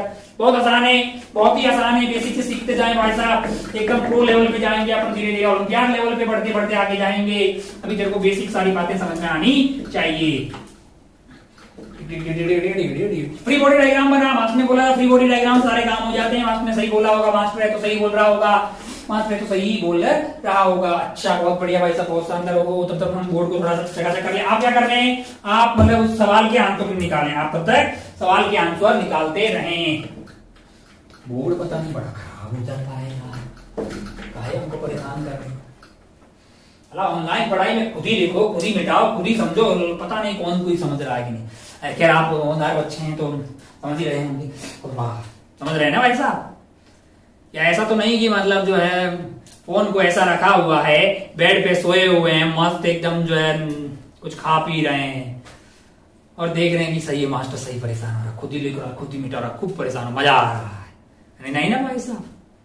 हालांकि क्लास होता तो हम लोग वहां होते, हम ही की बैंड बजाता, कभी कोई बोर्ड भी साफ करवाते, लेकिन अब सही है अपने सोए हुए मस्त देख रहे हैं और इस मस्त साहब की बैंड बज रही है। ऐसा नहीं होना चाहिए भाई साहब। आपको बहुत जो है बहुत सीरियसली जो है आपको वीडियो को देख देख के भी समझा जा सकता है। हालात परिस्थितियां कैसी भी हो, इंसान मतलब जो है उसका भी फायदा उठा सकता है और यही एक तरीका है जिससे कि आप सीख सकते हैं, ऑनलाइन में आप सीख सकते हैं। अच्छा बहुत बढ़िया, फिर आंसर आ गया होगा आपका, है ना, आंसर आ गया होगा। आइए मिलके आंसर की तरफ बढ़ते हैं। अच्छा बहुत बढ़िया भाई साहब, फ्री बॉडी डायग्राम बनाओ, क्योंकि आपने बोला था फ्री बॉडी का डायग्राम से ही सारा काम हो जाता है। हमने फ्री बॉडी डायग्राम बनाया, नीचे की तरफ 20 लग रहा होगा, क्या लग रहा होगा, 20 लग रहा होगा, इस बात की गारंटी है। ऊपर क्या लग रहा है, इनका ऊपर लग रहा होगा नॉर्मल, ऊपर क्या लग रहा होगा, धरती माता के द्वारा लगने वाला नॉर्मल। और मैंने इसके कंपोनेंट यहीं पे कर लिए, ये वाला कंपोनेंट अब मैं गोली की रफ्तार से कंपोनेंट करूंगा 50 इंटू कोस 37 4/5, ये हो गया भाई साहब 40। अब आगे ध्यान रखिए, ये 40 होगा, ये 30 आएगा, सोच ले तू तेरे हिसाब से। अबे 50 इंटू 3/5 करेगो 30 नहीं आएगा, ये हो गया 30, हो गया 40, हो ये आ जाएगा भाई साहब 20 इंटू कोस 53 डिग्री, जो कि होता 3/53 डिग्री, यानी कि 3/5 क्या हो जाएगा 3/5। अच्छा भाई साहब बहुत बढ़िया, ये आपको याद है ना, मतलब वहां से कोस 53 डिग्री। अच्छा बहुत बढ़िया भाई साहब, बहुत शानदार। तो ये आपका जो है कट गया है कितनी बार, ये आपका कट गया है 4 बार, यानी 4 या 12, यानी ये 12 आ जाएगा, ये 16 आ जाएगा, है ना। कैसे कि ये वाला कंपोनेंट क्या हो जाएगा 20 इंटू 4/5, जो कि आ जाएगा 16 न्यूटन। अब मैं क्या कर रहा हूं, मैंने कहा 20, मैंने ये mg वाला शो कर दिया, ये नॉर्मल जो इस वाली सरफेस से लगने वाला शो कर दिया, ओहो। और इधर की तरफ जो ये फोर्स लग रहा है, ये वाला फोर्स आया मेरे लिए 12, कितना आया है 12 न्यूटन आया है। अच्छा इसका इधर वाला कंपोनेंट कितना आया है, इनका वो नीचे की तरफ आया है, कितना आया है 16 न्यूटन आया। अच्छा इसका ये वाला कंपोनेंट ये आया है, क्योंकि अपन सारे फोर्सेस को हॉरिजॉन्टल वर्टिकल में तोड़ना चाह रहे हैं। ये वाला कंपोनेंट आ गया मेरे लिए 40 न्यूटन। अच्छा और ये वाला कंपोनेंट नीचे वाला क्या आ गया है, वो 30 न्यूटन आ गया। अच्छा अब आप ध्यान से देखो तो ये जो 2 kg वाला आइटम है वो वर्टिकल में कहीं नहीं जा रहा है, इसका मतलब नेट फोर्स क्या होना चाहिए 0, इसका मतलब ऊपर वाला फोर्स और नीचे वाले फोर्स बराबर होने चाहिए, इसका मतलब नॉर्मल की वैल्यू होनी चाहिए 30 प्लस 20 प्लस 16, ओहो। तो ये 50 और ये अपने होंगे 66 न्यूटन, 66 न्यूटन आपके पास क्या लग रहा होगा, हाँ ठीक है 50 प्लस 10 16, हाँ कभी देख लेना, कभी मास्टर जो गलती भी कर सकता है कैलकुलेशन में, लेकिन कॉन्सेप्ट ठीक होना चाहिए। 66 न्यूटन अपने पास जो है नॉर्मल आ गया। बोला ही 2 kg पिछले बार तो 20 आया था, फिर पता नहीं 26 आ गया। एडजस्ट होता है भाई, अपने रिक्वायरमेंट के हिसाब से एडजस्ट हो गया है सरफेस को।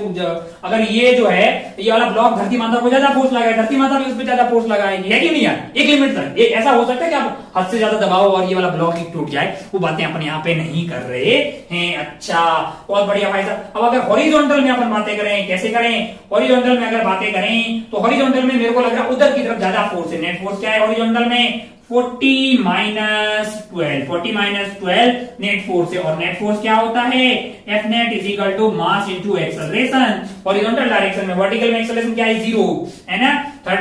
40 minus 12 is equal to mass के कितना है? 2 इंटू ए। तो ए की वैल्यू क्या आ जाएगी? 40 माइनस 12, 40 माइनस 10 तो 30, 28 डिवाइडेड बाई 2 यानी कि 14 मीटर पर सेकेंड स्क्वायर आपके पास एक्सेलरेशन आ जाएगी उधर की तरफ। भाई साहब ये आपका हो गया नॉर्मल और ये आपका हो गया एक्सेलरेशन। अगर दोनों तेरे सही आए हो तो अपनी पीठ खुद ही थपथपा लेना, बोलना कि सही डायरेक्शन में जा रहा हूं। और अगर कुछ गलत आया हो तो एक बार वीडियो को पॉज मार, देख कि कहां तूने कहीं कंपोनेंट तो गलत नहीं लिए, क्या कुछ डायरेक्शन में कुछ घोटाला तो नहीं किया है। अच्छा, फिर एक बार देख और आगे बढ़। अच्छा भाई साहब बहुत बढ़िया।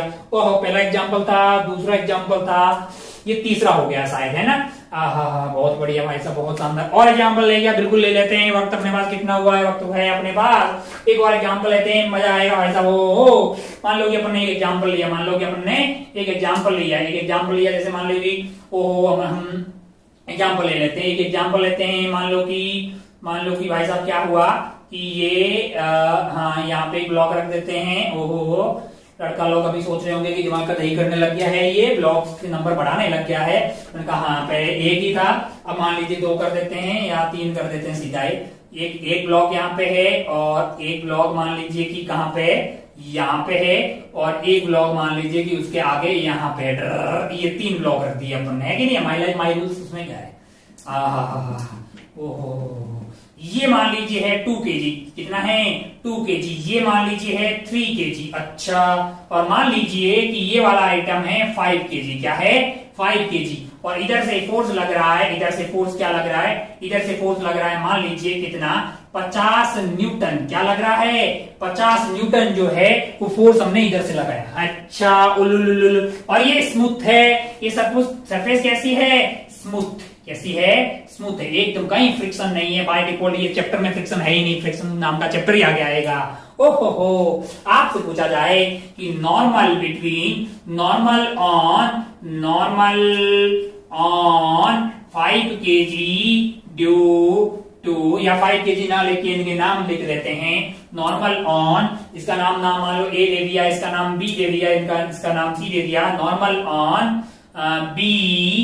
On C due to B, यानी कि आपको normal on C due to B पता करना है। पहला ऑप्शन है, पहला सवाल है।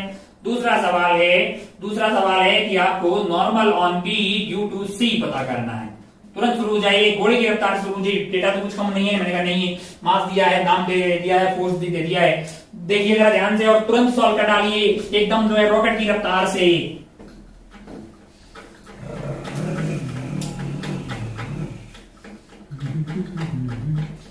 तुरंत सॉल्व कर डालिए, फास्ट। भाई साहब ये चलेगा क्या? उधर तेरे गली में आ रहा होगा कि सारा आइटम साथ में चलेगा और इधर की तरफ जा रहा होगा। हमको तो लगता है कि सबकी एक्सेलरेशन भी सेम होनी चाहिए। क्यों ऐसा लग रहा है? सोच के देख, हमको ऐसा क्यों लग रहा है? क्योंकि यार 2 kg 5 kg वालों कौन चला रहा होगा? 3 kg। मतलब 5 वाले को धक्का दिया होगा 3 वाले को किसने दिया होगा? 2 ने। और 2 को किसने दिया होगा? 50 ने।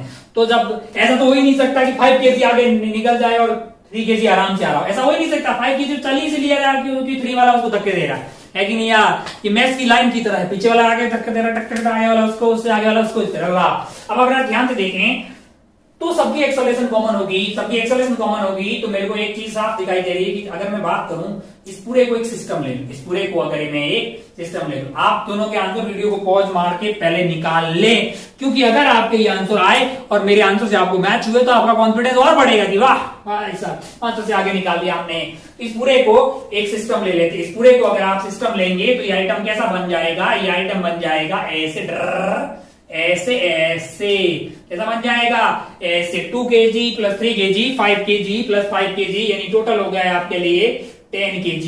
इस पे इधर की तरफ फोर्स क्या लग रहा है, 50 न्यूटन है ना, और इसकी एक्सेलरेशन क्या है, हमने ए मान ली है। अब आप ध्यान से देखो, हॉरिजॉन्टल में कोई फोर्स नहीं है, हॉरिजॉन्टल में कोई फोर्स नहीं है 50 के अलावा, तो भाई साहब नेट फोर्स हो गया आपका 50, और मास F इजिकल टू ma लगा दिया, मास है इसका 10 इंटू एक्सेलरेशन, एक्सेलरेशन आ गया है 5 मीटर पर सेकेंड स्क्वायर, 5 मीटर पर सेकेंड स्क्वायर। अच्छा भाई साहब बहुत बढ़िया। अब आप ध्यान से देखें तो इसकी एक्सेलरेशन है 5 मीटर पर सेकेंड स्क्वायर, सेकेंड वाले की भी है 5 मीटर पर सेकेंड स्क्वायर, थर्ड वाले की भी, सी वाले की भी है 5 मीटर पर सेकेंड स्क्वायर। मास्टर ने तुमको बोला है कि normal between, normal on C due to B, तो लॉजिकली सोच कि किसका एफबीडी बनाना चाहिए, इसका। अबे इसका बनाओगी तो ये वाला फोर्स आएगा ही नहीं ना, तो तेरे को लग रहा है कि ये वाला एक एफबीडी बनाना चाहिए, क्योंकि सी के ऊपर बी के द्वारा लगने वाला फोर्स पता कर दीजिए। अच्छा तो क्या सी का एफबीडी बनाना चाहिए, मैंने कहा हाँ सी का एफबीडी बनाइए भाई साहब। सी का सी को अगर आप ध्यान से देखें तो ये है 5 kg, नीचे इस पे लग रहा होगा, वैसे नीचे क्या लग रहा है उससे मेरे को कोई मतलब नहीं, क्योंकि मुझे हॉरिजॉन्टल की बातें करनी है। हालांकि आप बोले तो ये 50 होगा, तो धरती माता भी इसके ऊपर एक नॉर्मल लगा रही होगी और उसकी वैल्यू 50 के बराबर ही होगी। इधर से क्या लग रहा होगा, मैंने कहा इधर से लग रहा होगा नॉर्मल ऑन सी, ये क्या है, ये है एफबीडी ऑफ सी, सी वाले की एफबीडी है normal on C due to B. और कोई फोर्स है क्या, मैंने कहा और कोई फोर्स नहीं है, और कोई फोर्स है ही नहीं, क्योंकि एक के कॉन्टेक्ट सरफेस इसने ऐसे लगाया और नीचे वाले के ऊपर लगा दिया, हॉरिजॉन्टल में कोई फोर्स नहीं है। हमको तो लगता है कि हॉरिजॉन्टल डायरेक्शन में जो एक ही फोर्स है एनसीबी, और उसी की वजह से तो इसको एक्सेलरेशन आ रही होगी। अरे भाई इस 5 kg को एक्सेलरेशन ये 50 थोड़ी दे रहा है, तो दूर है, ये तो दूर है। इसको तो ये 3 kg ने कितना धक्का दिया, वो दिया भाई साहब 3 kg ने कितना। अच्छा क्या इसकी एक्सेलरेशन भी 5 ही, मेरे कहा साथ में चल रहे हैं, तो force is equal to mass into acceleration. इसके लिए लगा दो, फोर्स की वैल्यू हमें पता करनी है, फोर्स तो एनसीबी है, मास 5 है, एक्सेलरेशन 5 है, आंसर आया 25 न्यूटन। क्या आ गया है, 25 न्यूटन। अच्छा normal between C and B, मतलब सी के ऊपर बी के द्वारा लगने वाला नॉर्मल क्या हो गया है, 25 न्यूटन। अच्छा भाई साहब बहुत बढ़िया, बहुत ही शानदार। अब हमें एक और चीज पूछी है कि आप क्या कर लें, normal on B due to C पता करें, normal on B due to C किसका एफबीडी बनाए भाई साहब। आप बोलो तो बी का बना लें, बी का बनाएंगे तो ये भी आएगा, ये भी आ जाएगा। तो मैं क्या कर रहा हूं कि ए और बी दोनों का कंबाइन बना लेता हूं, क्योंकि दोनों साथ में ही चल रहे हैं। ये मैंने ए और बी दोनों का कंबाइन एफबीडी बना दिया, तो इनके बीच का जो फोर्स होगा यहाँ वाला, वो तो कैंसिल आउट हो जाएगा दोनों पे, है ना। ये तो इस पूरे को अगर मैं सिस्टम ले लूंगा तो एक्सटर्नल फोर्स कौन सा होगा, इधर से क्या लग रहा है 50 न्यूटन लग रहा होगा। टोटल इसका मास क्या हो जाएगा 5 kg हो जाएगा। नीचे की तरफ क्या लग रहा होगा 50, ऊपर की तरफ क्या लग रहा होगा धरती माता के द्वारा नॉर्मल लग रहा होगा 50। अच्छा और इधर की तरफ क्या लग रहा होगा normal on B due to C, normal on B due to C. अच्छा और ये पूरा आइटम इधर की तरफ एक्सेलरेट हो रहा है, एक्सेलरेशन कितनी दी हुई है 5 मीटर पर सेकेंड स्क्वायर। अच्छा एक बात साफ है कि 50 और एनबीसी में बड़ा कौन होगा 50, क्योंकि एक्सेलरेशन उधर की तरफ है तो नेट फोर्स उधर की तरफ होना चाहिए। नेट फोर्स हो जाएगा 50 minus NBC is equal to, net force is equal to mass into acceleration. Mass है आपका 5, एक्सेलरेशन है आपका 5। ओहो तो एनबीसी की वैल्यू आ गई 50 माइनस ये वाला भी 25 हो गया। ओहो ये तो 25 न्यूटन आ गया। अरे ये क्या हुआ, normal on C due to B is 25 और normal on B due to C, मतलब है कि इसने इस पे धक्का लगाया 25 न्यूटन का, तो इसने भी इस पे 25 न्यूटन को लगाया। ओहो एक्शन इज 25 न्यूटन। मैंने कहा ऑपोजिट डायरेक्शन में रिएक्शन कितना हुआ है 25 न्यूटन। ओहो एक्शन रिएक्शन का नाम सुन के तेरे दिल में आया होगा कि अरे यार न्यूटन साहब की 2 लॉ ही तो बताया है मास्टर ने, तीसरा लॉ नहीं बताया। हाँ तो क्या एक्शन रिएक्शन की कुछ बातें हो रही है। मैंने कहा हाँ, क्या यहाँ पे नॉर्मल जो है वो एक्शन रिएक्शन पेयर में वैसा हो रहा है, इसने 25 लगाया तो उसने वापस 25 लगाया। ओहो तो क्या हमें थर्ड लॉ के बारे में थोड़ी सी बातें अब कर लेनी चाहिए। मैंने कहा हाँ उसकी थोड़ी जरूरत हमें महसूस हो रही है। तो एक बात आपको ये सवाल समझ में आ गया। अब आप हेडिंग डालिए Newton's third law of motion, Newton's third law of motion है ना, ये एक्शन है तो ये उसका रिएक्शन है, दोनों इक्वल है, दोनों अपोजिट है। थोड़ी थोड़ी और बातें करते हैं, ज्यादा डेप्थ में जाके हेडिंग डालिए Newton's third law of motion. अच्छा, लोग बोलेंगे यार 3 ही तो लॉ है, 2 बता चुका है, तीसरा अभी बता देगा, पूरी मैकेनिक्स खत्म, पॉइसवादी फिजिक्स खत्म। हाँ मतलब ऐसे लॉजिकली खत्म, मतलब थ्योरी के हिसाब से सवालों का सिलसिला काफी लंबा चलने वाला है ना। चलिए भाई साहब, बहुत बढ़िया, बहुत शानदार। ओहो, हम बोर्ड को साफ करते हैं, आप हेडिंग डाल दीजिए Newton's third law of motion. Newton's, अच्छा लोग बोलेंगे मैं इसको किसी और तरीके से कर सकता था, मैंने कहा इसकी एबिलिटी बना ले, इसकी एबिलिटी बनाएगा ना तो यहां से मतलब इसमें 2 अननोन आएंगे। अगर इसके बीच वाला अननोन पहले पता करना है तो आप 2 kg की एबिलिटी बना लो, यहाँ का फोर्स पता लग जाएगा। फिर आप क्या करो, मैंने कहा 3 ये बी वाले का एबिलिटी बना दो, फिर ये एक अननोन हो जाएगा, तो मतलब मेहनत ज्यादा करनी पड़ती, इसलिए अपन ने क्या किया, इस पूरे को ही सिस्टम मान लिया। टोटल मास क्या हो गया है अपना 5 kg, और बाकी अभी तो अपन पढ़ेंगे ना एक्शन रिएक्शन पेयर, तो ये पता करके 25 होता तो डायरेक्ट बोलता कि ये वाला भी 25 होगा। अरे यार, एक एक्शन है तो एक रिएक्शन है। हेडिंग डालना Newton's third law of motion, heading डाल Newton's third law of motion. हाँ, मेरा दिल भी कितना पागल है।